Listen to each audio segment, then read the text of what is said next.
confrontation. Do you like confrontation? Do you think confrontation is good or bad? Is confrontation necessary or it's a waste of our time? Such a important question and such a sensitive topic. When it comes to confrontation, I've been staying away for many years when it comes to confrontation. When I felt that I was about to get in a confrontation with someone, I will find my way to turn around and walk away. Or I keep quiet. Or I don't even put myself in a situation to get to the point to be in a confrontation with someone else. Because I grow up seeing confrontation at its best. I was seeing from a child point of view how two people argue with each other and nobody won, and because they were not winning, then they turned to me to try to continue that confrontation with me. So then they felt like they won because I was a child. How can I confront with parents? How can I confront with adults? I will never win. But also, I learned that through confrontation, you can grow. But that took me years and years to learn that. What is confrontation for you? If you think that is something beneficial, do you think confrontation is actually good for us as humans in our relationships? Or confrontations are doomed to destroy everything around it? Is the confrontation itself have the power to destroy a relationship? Possibly. How many divorces are ending because of one final confrontation? When I had it, it's enough, I'm done. That's part of a confrontation, no?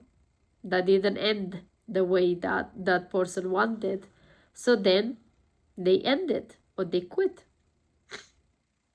It's confrontation. Two people trying to win and nobody wants to give up on their point of view. What is confrontation for you? We'll love to hear it in the comments. You see, I said earlier, the way I grew up was seeing that confrontation is the fight for power.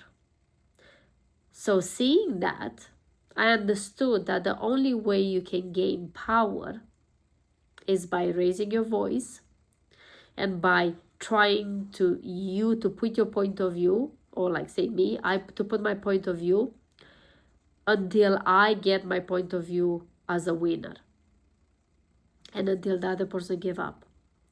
And if I couldn't get my point of view and the other person won, then I felt defeated. And it was like a battle. And then I realized, as I went through my own process of understanding what is underneath the confrontation and learning about communication, learning about our voices, why we raise our voices. Because in the moment that two people fight and they are in a confrontation, most of the times, maybe not all the time, but most of the times, people raise their voice. And when they raise their voice, who hears who anymore? If I start yelling, nobody's gonna hear me when I start yelling and screaming the whole time. Only you can hear the loud voice, but not the words anymore. And when I realized that behind the yelling, and especially when someone yells, also is unconscious yelling for a lack of being seen or heard, especially heard. So the moment when someone yells at me, now that I'm aware of that, it's interesting. This person chose me to be the one that sees them and heard them, because maybe nobody ever heard them before the way they wanted to be heard. And they tend to raise their voice in the hope of someone, maybe someone, finally gonna hear me. Such a interesting and new perspective to see things. So then the question comes, so what do I do in that moment? Do I just listen to them? Do I hold space for them? I would like to maybe do a challenge together. Next time when you find yourself in a confrontation with someone and they raise their voice, see if you can hold space for them and be calm as much as you can. And see, even in your mind, take the time and see how long it takes them from yelling and screaming to calm themselves down, to get level with your energy. Because I truly believe that energy match energy. And basically when someone yells and screams at you is because they trying to get you to the same energy level like them. But if the energy doesn't match and you hold space and you hold tight on your energy, usually the energy is going to come down as well. But does not mean submissive. Doesn't mean you're not submissive to the other person and just, take it, whatever they give it to you. And they're screaming, they're yelling, they're swearing and all of that, and you just keep quiet because you think you don't have the power to defend yourself. I'm not talking about that.